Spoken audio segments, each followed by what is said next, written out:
Noelle Gross, the founder of 50plusresumes.com, and I want to welcome you to the website. And I also want to treat you to a little interview that I have today with my head writer, SOOZY Miller. She's an extremely talented resume writer. She has written tons and tons of resumes very successfully for people just like you who are in the 50 plus age category and who might be facing age discrimination when you apply for a job. One of the things that we have realized through our years and years and years of work with people just like you is that age discrimination is a very real thing when it comes to the job search and trying to apply with a resume that is going to produce results in the form of interviews, in the form of job offers.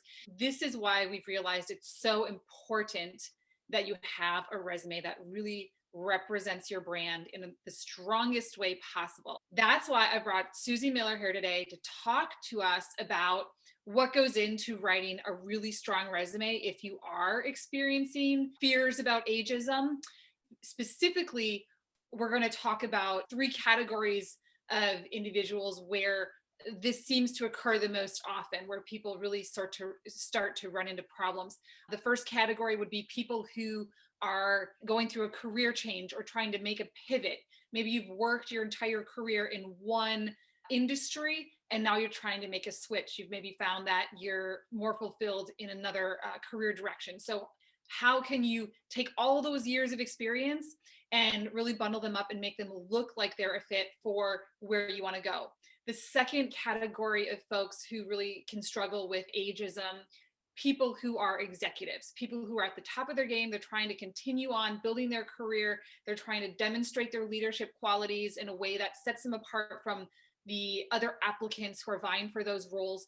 How can you really, really show that you are a top executive in your field?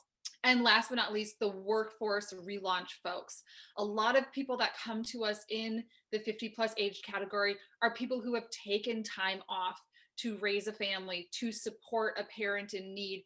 And now they're trying to enter back into the workforce, which creates a lot of challenges just from that reentry standpoint. But then on top of that, with the age discrimination, that can create another layer of challenges. So how can you brand yourself in a way that's going to make you look fresh and qualified and ready to jump back in? So with that said, welcome, SOOZY. Great to speak with you today.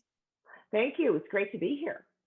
Yeah, and SOOZY, we've been working together for many years, but for those who are just meeting you for the first time, could you tell me a little bit about your background and specifically how long you have been writing resumes for this age category? Sure. So I have actually been in marketing for about 35 years. I started as a marketing writer, and that translated really nicely into resumes because resumes really are a marketing tool for individuals. So I transitioned. I got called by a company, a large company, got called by Talent Inc. Some people may know about it. And they asked me to resume write for them. And I said no at first. I declined them. I said, I'm very happy with what I'm doing. And then after the third time they contacted me, I said, okay, I'll try this. And I found almost immediately with my very first resumes that people were landing jobs right away. So I knew I was really good at it. So I've been doing it for about 6 years, hundreds and hundreds and hundreds of clients later. Wow, that's incredible. And it's so interesting that you got your start in marketing, actually, because marketing, as when I coach people through the job search and we talk about branding is all about marketing. Whether or not you work in marketing, you're expected to be a marketer and really sell yourself. So I can see how that really served you well once you transition into resume writing. You are also a certified professional resume writer. Is that correct? That's right. Certified resume writer, and I belong to the Professional Association of Resume Writers. You didn't just kind of become a resume writer. You actually went through the work to get the certification. That's right. And to be, continually keep that current and up to speed with best practices and trends. Absolutely. And that's really important because it's very easy to get behind the times and what's going on. So in addition to being a member of the association, I'm also a member of a few recruiter groups so that I get notices and I can ask questions about the latest trends up until the last few months, the latest trends of what companies need, especially because of when COVID hit.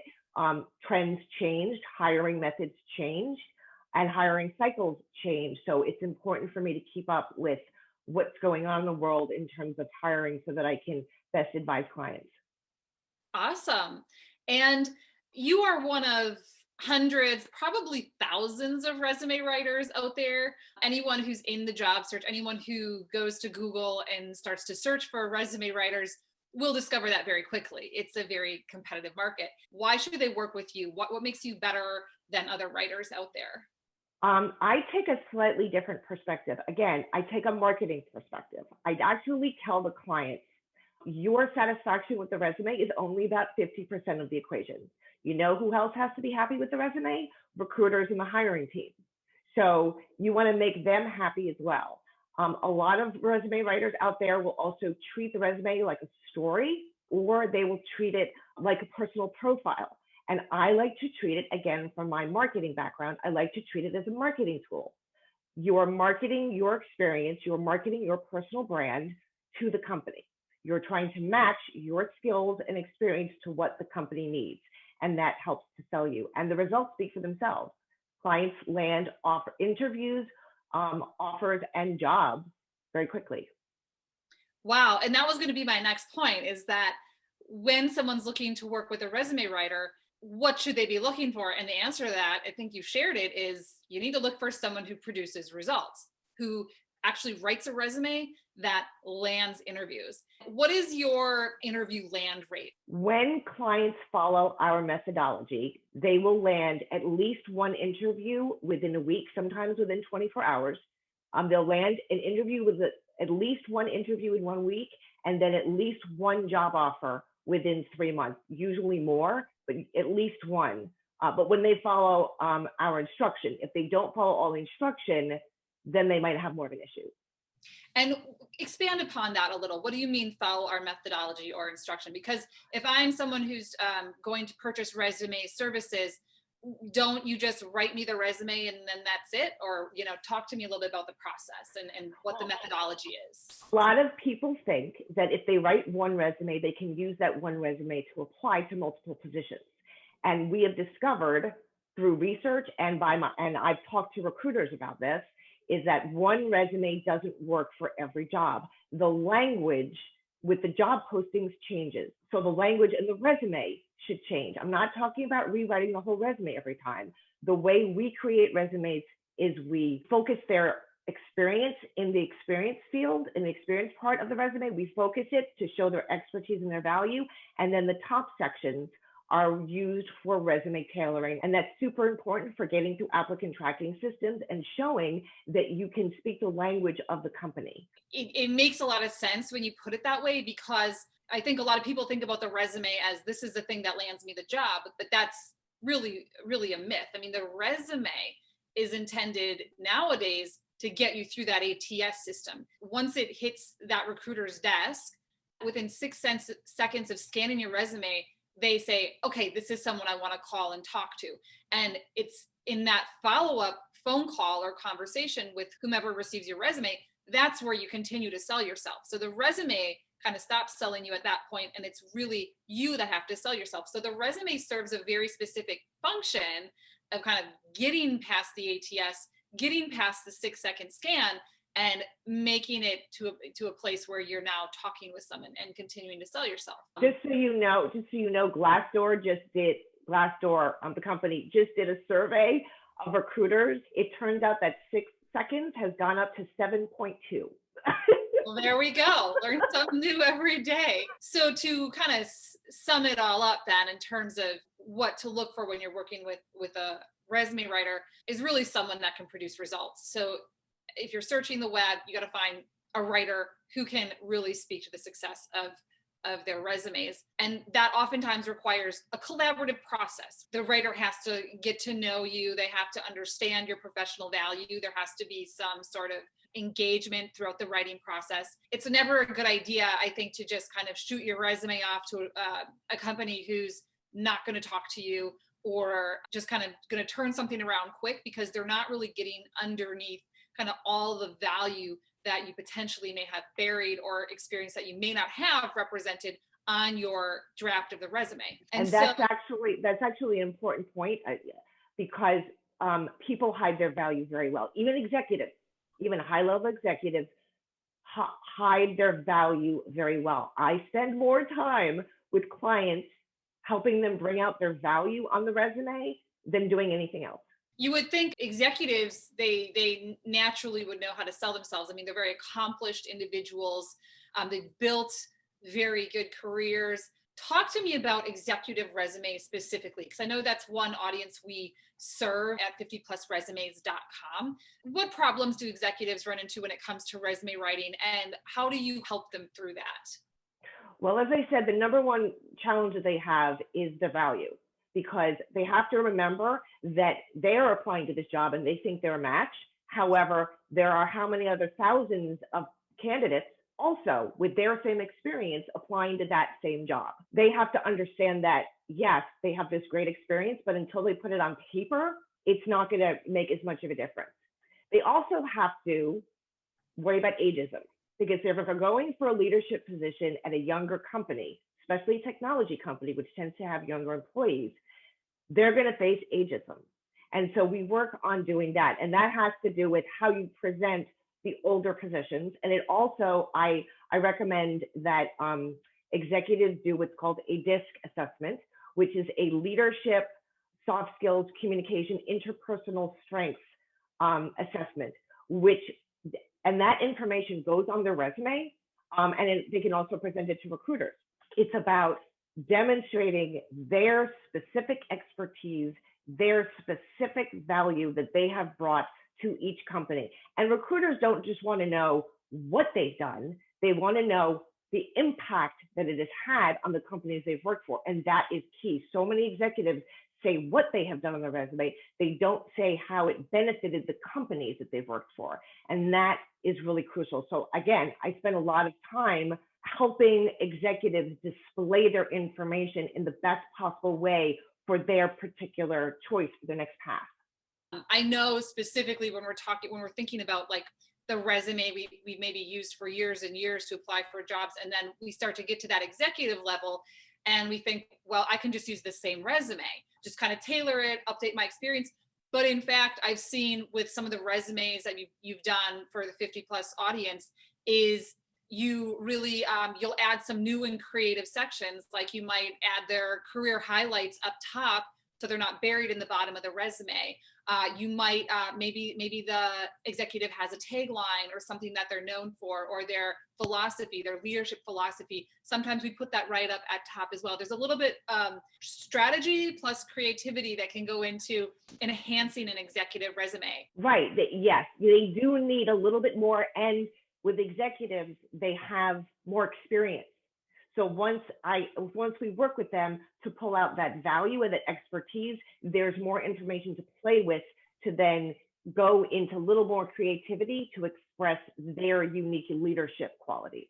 So it's something that executives really have to be on top of, and even in a proactive way, because when you talk about working with executive recruiters, say you get that phone call from an executive recruiter who's found you on LinkedIn and they want to see your resume. They're going to want that resume quick, right? The recruiters work fast, or they're trying to make placements. And so it's important that you are resume ready once you start to hit that executive level, so that you can respond to these opportunities as they come up and be considered for the roles. I want to shift gears a little bit to another type of person who might find themselves in the 50 plus job search. And we meet a lot of these folks, and those are people who are career changers or career pivoters. And there's one particular client, when I received her email, it really resonated with me, because I receive a lot of emails like this from people in similar situations who are kind of going through a career change or pivot. So I just want to read the email to give you a sense of where she was at when she reached out. Hi, Noelle. I'm currently employed in a job I loved for 2 years until there was a shift in the management team. I have a lot of varied responsibilities and adore my direct boss, but now I am having more people tell me how to do my job and gradually taking away my responsibilities that I used to own for the last 3 years. Prior to this, I have had my own bookkeeping business since 1997 But in 2009, I had to move to another county to care for my mother until she passed away. I was not able to keep my business during that time because I was caring for her around the clock. When she passed, I ended up taking the job where I am working now. At first, it was a dream job, but with all the challenges, I'm getting depressed with the situation. I'm a very young 69 years old, but I can tell you that while looking for a job after my mom died, I felt, though I could not prove age discrimination in my searching. I need help. I have a fairly recent resume, but at this point, I just don't even know where to begin. I do not want to spend the rest of my working career trapped in a dead-end job and feeling taken for granted of and underappreciated. So you can tell from that email, she's kind of hit a dead end in the way she thinks about where she'll work next. She has a mixed background, so she's working somewhere, but before that, she owned a business. She was an entrepreneur. The business had to be shut down to take care of her mother. So like her career's been kind of a mishmash of career change, entrepreneurship, a little bit of workforce relaunch. And now she's in a position where she knows she needs a new job. She's unhappy and she's feeling like she's going to be stuck in this job for the rest of her life. And that's a terrible place to be. And so when she reached out to me, she wanted to sign up for like my most robust coaching program, which is like multiple sessions, a huge investment. And I said, let's just start with a 1 hour call. Let's just talk about it and let's look at your brand. And when we got in that session and I started to look at her resume and her LinkedIn profile, I realized that she did not have a total crisis on her hands like she may have thought. She just really needed to get her brand in order. And so it was in that session we talked about getting her resume, her LinkedIn, her cover letter, getting everything up to speed. And that's when I handed it over to you, Susie. And why don't you talk to me about kind of what you did with her resume and how you helped her through that process? The important part of the methodology with her, the important part of the process was transferable skills. I could tell by looking at her resume and having an introductory conversation with her that she was good at management. She's a manager. That was her common sort of transferable skill. That was her common denominator through everything. So what I did was I used that common denominator as like a theme, if you will, to try to bring out all of her management skills and management background to try to promote her that way. And it worked out really nicely because once she realized that there was a common thread through the whole thing, once she realized that, oh yes, I've managed that and I took care of this. And as a result, the organization benefited in this way. And once she was able to identify it and focus it and rearrange the information a little bit, she was open and flexible like that. We were able to bring everything out quite easily. She was able to then define her value and demonstrate her value in the first interview she went to. And I believe she landed an offer in that first interview. Once I was able to get that general idea, that general management, how have you been a good manager? What have you done as a manager? What have you accomplished? She could look at her resume during the interview and say, oh yes, well, I did this and I did this, and this is how the company benefited and I can do it for you. Once you get that definition and that focus, then it's just a matter of talking it through with them and finding the details. And it sounds like that process was incredibly valuable for her. That process in and of itself of just going through the writing process, it allowed her to see herself in a totally new light. Like Absolutely. Here she thought she was this washed up 69-year-old professional who's going to want me, and all of a sudden it was like she saw it and she got it and she could work with that. She could sell it once she could see it. And so I just want to read for you the email she sent shortly after you finished her resume. She said, I used my new resume to apply for the staff accountant job that I had mentioned to you this week. They called me in for an interview the day after they received my resume. Like literally 24 hours. Who's experienced that, right? Probably if you're watching this video, you probably haven't experienced that in maybe ever. So it's just phenomenal to think about, we have all these fears about age discrimination, fears based on, headlines we're seeing on our LinkedIn feed or in the news. And, so they're not based on nothing. But the reality is, it doesn't mean that this is a hopeless job search for you, right? This means that it's just now a time to reinvent your brand and to believe in yourself in that new kind of brand. So thank you for your great work that you did with Luann. You're It was welcome. awesome. It was I looked at her, the email that I just shared, and then I looked at her after result, like that week, and I was like, wow. Is the strategy for a career changer or a career pivoter where you're focusing on transferable skills, is that the same for someone who's, say, maybe been out of the workforce for the last 10 years to raise their children and now are trying to re-enter? What kind of resume strategy are we talking about for that type of person? Okay, so for that type of person, it's focusing, it's getting the reader, it's writing the resume in a way that gets the reader to focus on the good stuff and downplay the stuff that you don't want as much attention on.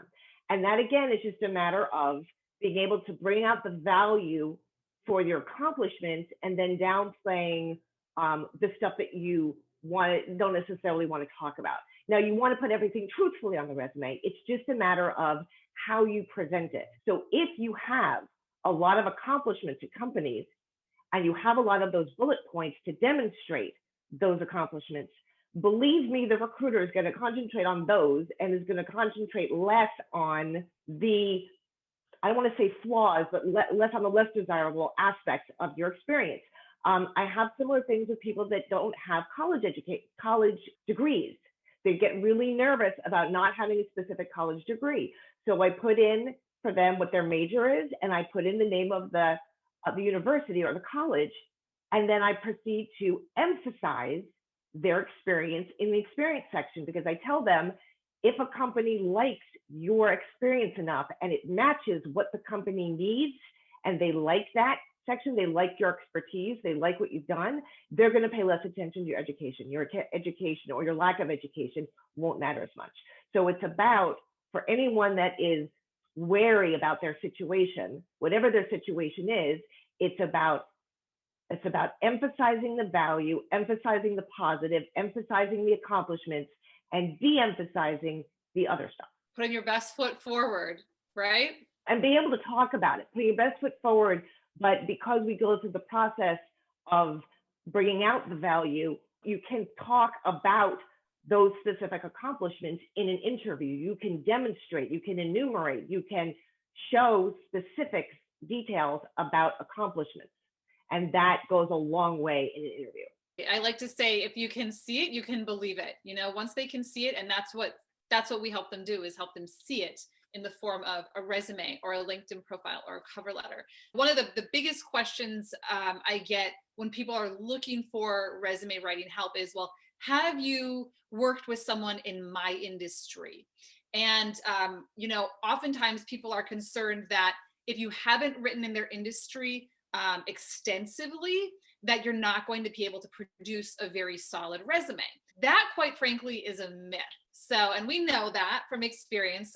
We've written resumes for every industry under the sun. SOOZY, why don't you explain why that's a myth? Why you don't necessarily have to have pure engineering industry experience to write a great engineering resume, or any other type of industry? Right, because first of all, resume writing is collaborative, as we hit on before. It's collaborative. It is my job to show or it's our job to show the client the process. It's to recommend to them what they should be doing, because we know how applicant tracking systems work. We know how recruiters think. We know the hiring process. We know we're experts in this field, so we know how to coach our clients to a better outcome. The other answer I have is, I'm in marketing, but that does not mean that I know your expertise in marketing. I have my experience in marketing. Your experience is what we're selling here. It's your unique expertise, your unique leadership, your unique skills, your unique experience that you are displaying for the company. So I'm just helping you bring it out. Each person's experience, expertise, leadership is unique to them. And so they're using the resume to brand themselves as a unique entity that the company should hire. And so that's why it's important to work on value, value, value, because each person's value each person's skills is different and unique, and they should market themselves using that. Absolutely. And one other tool, if I may add to that, that we use is the job description. The job description is a wealth of information in terms of what the company is actually looking for. Because even if you lined up, 25 engineering job descriptions, right, for the same job title, there are little nuances in the job description, keywords, things that the average kind of professional maybe isn't going to pick up on if they're trying to write about themselves in order to market themselves for that job. And so what do? We really dig into that target. We dig into what the hiring manager is explicitly stating on paper.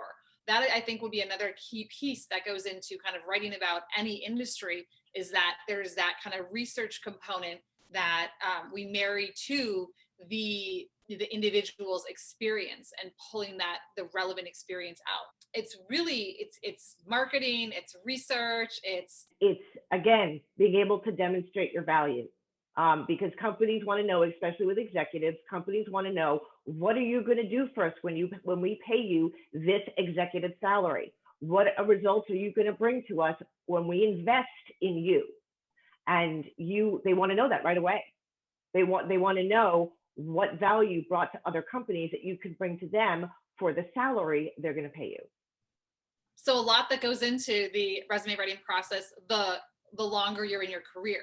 Hence why we created 50 plus resumes, to specifically focus on this audience that has been in their career a long time and needs to demonstrate that value to the recruiters or the employers.